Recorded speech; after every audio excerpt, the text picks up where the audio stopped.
Good morning student. आज हम पढ़ेंगे कंप्यूटर में chapter 2 creating presentation with PowerPoint 2010। चलिए इंट्रोडक्शन देखते हैं इसका। PowerPoint file are called presentation. PowerPoint पर हम जितनी भी फाइल बनाते हैं वो सारी की सारी क्या कहलाती हैं? प्रेजेंटेशन कहलाती हैं। Power point offers a variety of tools that will help us in creating a presentation. Power point में जो हमारा ये सॉफ्टवेयर होता है उसके अंदर बहुत सारे टूल्स होते हैं जो हमारे लिए हेल्प करते हैं। किस चीज़ के लिए? हमारी प्रेजेंटेशन को क्रिएट करने के लिए। This tool are organize into various ribbon in PowerPoint. When you start a new project in PowerPoint you need to create a new presentation. अब क्या होता है कि जब हम पावर पॉइंट को हमें कोई भी प्रेजेंटेशन क्रिएट करनी होती है तो उसमें क्या करते हैं, उसके लिए हमें एक न्यू प्रेजेंटेशन की आवश्यकता पड़ती है, नीड पड़ती है। अब वो हमें नीड जो होती है न्यू प्रेजेंटेशन तैयार करने के लिए किस तरह से पड़ती है और हम उसके लिए क्या क्या कर सकते हैं। तो चलिए देखते हैं यहाँ पर। To create a new blank presentation, सबसे पहले तो मैं आपको एक चीज़ बता देती हूँ। तो सबसे पहले तो एक चीज़ हम क्लियर कर लेते हैं कि जब भी हम अपनी प्रेजेंटेशन को तैयार करते हैं उसके लिए हमें क्या ज़रूरत पड़ती है। जो हमारे लिए मेन पॉइंट होता है वो मेन पॉइंट होता है हमारे लिए न्यू ब्लैंक प्रेजेंटेशन। क्योंकि जाहिर सी बात है कि अगर हम कोई वर्क कर रहे हैं तो उसके लिए हमें ब्लैंक चीज़ की आवश्यकता पड़ेगी। यानी कि अगर हम लिख रहे हैं तो हमें ब्लैंक पेज की आवश्यकता पड़ेगी, या फिर अगर हम कुछ भी कर रहे हैं मतलब तो हमें उस चीज़ के लिए खाली चीज़ की आवश्यकता पड़ेगी। तो जब हम अपनी प्रेजेंटेशन तैयार कर रहे हैं तो उसके लिए हमें क्या चाहिए? ब्लैंक न्यू ब्लैंक प्रेजेंटेशन, ठीक है ना। अब click the file tab, this take you to backstage views. अब आप क्या करेंगे, जब आप फाइल में जाएंगे तो फाइल में जाके आपको एक टैब मिलेगा, उसके अंदर जाके आपको क्या मिल सकती है? न्यू स्लाइड मिल सकती है। न्यू स्लाइड के लिए आपको क्या करना है, जब आप उस फाइल टैब में जाएंगे तो सेकंड पॉइंट है आपका सिलेक्ट न्यू। आपको न्यू पे क्लिक करना है। उसके बाद क्या होगा? Select blank presentation under available template and themes, it will be highlight by default. जब आपने ब्लैंक पर आप जैसे ही क्लिक करेंगे उसके बाद आपको एक टैब ओपन हो जाएगा। टैब ओपन होने के बाद आपको वहाँ पे ब्लैंक प्रेजेंटेशन अवेलेबल मिलेंगी, जिसमें आपको थीम्स भी मिलेंगी और टेम्पलेट भी मिल जाएंगे, जो कि आपकी प्रेजेंटेशन को तैयार करने के लिए काफ़ी हैं। Click create. अब आपको क्या करना है? क्रिएट पे क्लिक करना है। उसके बाद अ new blank presentation appear in the PowerPoint window. As to save time, you can create your presentation from an office.com template. आपको क्या करना है? जैसे ही आपने क्रिएट पे क्लिक किया तो आपको एक न्यू प्रेजेंटेशन मिल गई। उसके बाद जब आप PowerPoint विंडो में जाकर उसे सेव करेंगे, क्योंकि आपको सेव करनी पड़ेगी, जब भी आप कोई काम करते हैं कंप्यूटर में तो वो आपको सेव करना पड़ता है। You can create your presentation from an office.com। वो आपको office.com में सेव करनी पड़ती है। office.com का मतलब ये नहीं है कि आपके लिए कहीं और से सॉफ्टवेयर आता है, वो आप अपनी फाइल टेम्पलेट के अंदर ही जाकर उसे सेव कर सकते हैं।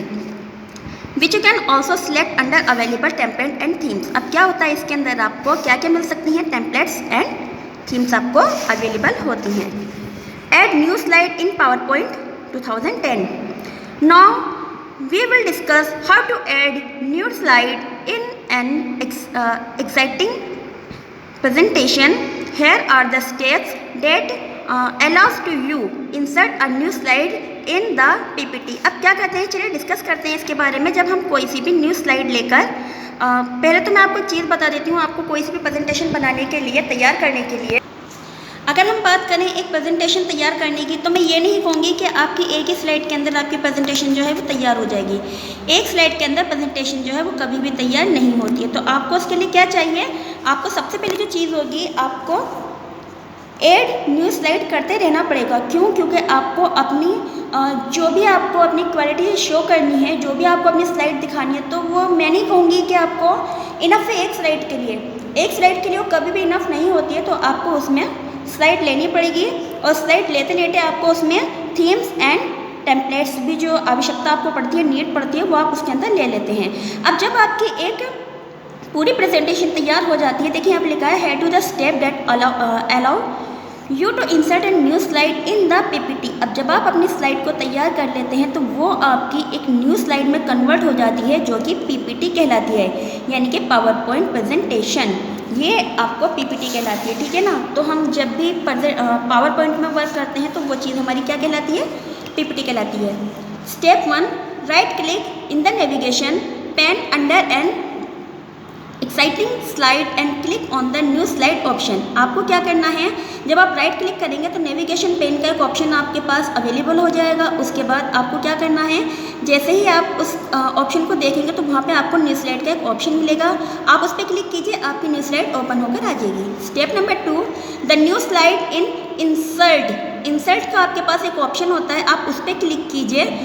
Now you can change the layout, आप लेआउट चेंज कर सकते हैं उसका of this slide to suit your design requirements. आप लेआउट के अंदर जाके अपनी स्लाइड का क्या कर सकते हैं, डिज़ाइन चेंज कर सकते हैं।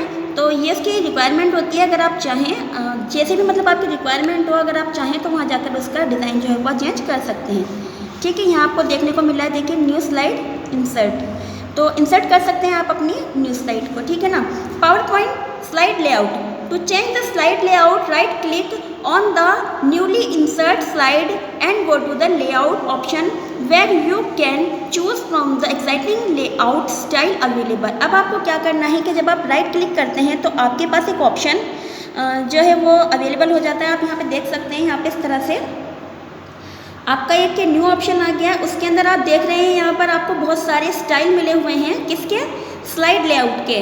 तो इसमें क्या होता है बच्चों की, यहाँ पे आप देखिए, मैं आपको एक चीज़ बिल्कुल शो करके दिखा देती हूँ। यहाँ पर देखिए, यहाँ पहली वाली स्लाइड देख रहे हैं ना, इस स्लाइड के अंदर आपको क्या चीज़ देखने को मिल रही है, देखिए ये देखिए, यहाँ पे आपको एक ऊपर स्लाइड देखने को मिल रही है, नीचे आपको दो छोटे छोटे से बॉक्सेस मिल रहे हैं। तो उसमें क्या होता है कि पहले वाले में तो आपको टेक्स्ट लिखना ही लिखना होता है, जो भी आपका बोलते हैं टाइटल, तो ये टाइटल के लिए होती है कि भी आप अपना कौन सा टाइटल देना चाहते हैं। सेकंड वाला होता है अगर आप उसके अंदर कोई अपनी मतलब कोई सा भी आप अपना डिज़ाइन रखना चाहते हैं, कुछ अपनी थीम्स देना चाहते हैं, या फिर आप कोई सा भी अपना डायलॉग या कुछ भी आप अपना करना चाहते हैं तो आप इसके अंदर कर सकते हैं। जो आपके थर्ड वाला ऑप्शन होता है, इसके अंदर आपको बहुत सारे ऑप्शन मिल जाते हैं। लाइक अगर आप उसमें कोई चार्ट लेना चाहते हैं, चार्ट के बेस पर अगर आप बनाना चाहते हैं अपनी प्रेजेंटेशन तो आप वो ले सकते हैं।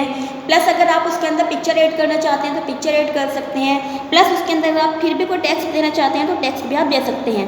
ऐसे ही आपका फर्स्ट वाला यहाँ पर देखिए, यहाँ पर आपको टाइटल है और यहाँ पर इस बॉक्स के अंदर आपको काफ़ी सारे ऑप्शन मिल जाते हैं, जिसमें आपको चार्ट का भी ऑप्शन मिल जाएगा, आपको पिक्चर ऐड करने का भी मिल जाएगा, आपको टेक्स्ट का भी ऑप्शन मिल जाएगा। इसी तरह से बाकी के सारे लेआउट होते हैं। कह रहे हैं कि आपको लेआउट के काफ़ी सारे डिज़ाइन देखने के लिए यहाँ पर मिल जाएंगे। You can choose and also, ठीक है, आपके ऊपर डिपेंड करता है। ऑल्सो डिपेंडेड कि अगर आप चाहें तो आप उसके अंदर से कोई सा भी लेआउट ले सकते हैं। You can follow the same step to insert a new slide in between existing slide और the end of the slide list. अब क्या कह रहे हैं कि ये सारे के सारे जो मतलब ये स्टेप है ये सेम ही है। इसमें अगर इंसर्ट में जाके न्यू पे क्लिक करेंगे तो भी आपकी न्यू स्लाइड जो है वो ओपन होकर आ जाएगी, या फिर आप फाइल के अंदर जाके न्यू पे क्लिक करके अपनी न्यू फाइल लेंगे तो वो भी आपकी ओपन होकर आ जाएगी। तो इस तरह से आपकी स्लाइड की एक लिस्ट तैयार हो जाएगी। और जब आप इसे शो करना चाहें तो आपके पास एक बटन होता है F5 का, आप उससे भी इसको शो कर सकते हैं। तो कस्टमाइज पर जाकर आप उसे स्लाइड शो भी कर सकते हैं। When we insert a new slide, insert में इंसर्ट हो जाएगी आपकी new slide inherits the layout of its previous slide with one exception. जो एक्सेप्टेशन आप करना चाहते हैं लेआउट लेकर, मतलब जैसे आपने सोचा होगा कि भाई मैं अपनी प्रेजेंटेशन को इस तरह से तैयार कर सकता हूँ, कर सकती हूँ इस तरह से, तो जो भी आपकी एक्सेप्टेशन होगी वो आप क्लियर कर सकते हैं स्लाइड लेआउट के अंदर जाकर। If you are inserting new slide after the first slide title slide, अब कह रहे हैं कि जो आपके इंसर्ट करते हैं आप अपनी स्लाइड को, कोई सी भी आपकी न्यू स्लाइड होती है तो जब आप उसे इंसर्ट करते हैं आपकी स्लाइड आ जाती है। तो जो आपकी बाद की स्लाइड होती है उसमें आप, जैसे मैंने आपको अभी बताया कि यहाँ पर आप जो है अपनी पिक्चर ऐड कर सकते हैं, टेक्स्ट ऐड कर सकते हैं, बट जो आपकी फर्स्ट वाली स्लाइड होती है वो आपकी टाइटल स्लाइड कहलाती है। आप जिस टॉपिक पे भी वर्क करना चाहते हैं तो आप उसके अंदर अपनी सबसे पहले टाइटल स्लाइड को ऐड करेंगे, ठीक है ना, क्योंकि आपको टाइटल लिखना बहुत ज़्यादा इंपॉर्टेंट होता है। The subsequent slide will have the title and content layout. ये जो चीज़ होती है आपकी टाइटल और कंटेंट लेआउट कहलाती है। You will also notice that if you right click in the first step without selecting any slide, आप राइट क्लिक करके भी अपनी स्लाइड को ऐड कर सकते हैं without any selecting any slide. यानी कि ज़रूरी नहीं है कि आप अपनी स्लाइड को जो है वो पहले सिलेक्ट करें उसके बाद ही आप कोई सी न्यू स्लाइड ने, ऐसा नहीं होता है। आप बिना स्लाइड सेलेक्ट किए हुए अपनी स्लाइड को राइट क्लिक करके भी एक स्लाइड और आपकी आ सकती है, क्योंकि वो आपको न्यू का ऑप्शन मिल जाता है वहाँ पर। The menu option you get a different all thought you can insert a new slide from this menu too. ये सारी चीज़ें आपको मेन्यू जो ऑप्शन आपको होता है मेन्यू बार, उसके अंदर भी मिल सकती हैं। तो आज मैं आपको पूरा नहीं पढ़ाऊँगी, फिलहाल मैंने भी आपको इतना बताया है। तो ये आपकी वीडियो सिर्फ और सिर्फ आपको समझाने के लिए थी। तो मैं आज आपका फ्राइडे हो गया बच्चों, तो आज तो मैंने आपको खाली ये वीडियो सिर्फ और सिर्फ आपको थ्योरी के लिए समझाने के लिए मैंने ये आपको दी है, जिससे आप इसको पढ़ लें और समझ लें। तो आज और कल तो नहीं, पर ट्यूसडे को मैं पूरी कोशिश करूँगी मैं आपके लिए इसकी प्रैक्टिकल जो वीडियो होगी वो भी आपके लिए अपलोड कर दूँ, क्योंकि आपको पता है इस टाइम पर घर से बाहर नहीं निकला जा सकता है। तो मैं आपके लिए इसकी एक प्रैक्टिकल वीडियो भी अपलोड करूँगी, तो ट्यूसडे तक मैं आपको वो वीडियो अपलोड करके सेंड कर दूँगी। आई होप आपको समझ आया होगा। फिलहाल आप थ्योरी पढ़िए इसकी, उसके लिए मैं आपकी प्रैक्टिकल जो वीडियो होगी वो भी अपलोड करके बहुत जल्दी ही आपको सेंड करूँगी। ओके, बट आप लोग कंप्यूटर का वर्क नहीं कर रहे हैं और आपने अभी तक मुझे कोई सा भी वर्क सेंड करके नहीं भेजा है। एक बात का ध्यान रखिएगा, इस चैप्टर को फिनिश करवाने के साथ ही मैं आपके फर्स्ट और सेकंड चैप्टर का टेस्ट भी लूँगी। तो वो टेस्ट मैं आपको ऑनलाइन ही लूँगी। ऑनलाइन में आपको ऑप्शन आए सारे के सारे क्वेश्चन दूँगी, उसके बाद मैं आपको उसमें आपके रिटर्न में भी दे दूँगी। तो अच्छे से इन दोनों चैप्टर्स की तैयारी करके रखिएगा, वर्क करते रहिएगा, और कहीं भी आपको कुछ प्रॉब्लम होती है आप मुझसे पूछ सकते हैं, आप कॉल कर सकते हैं।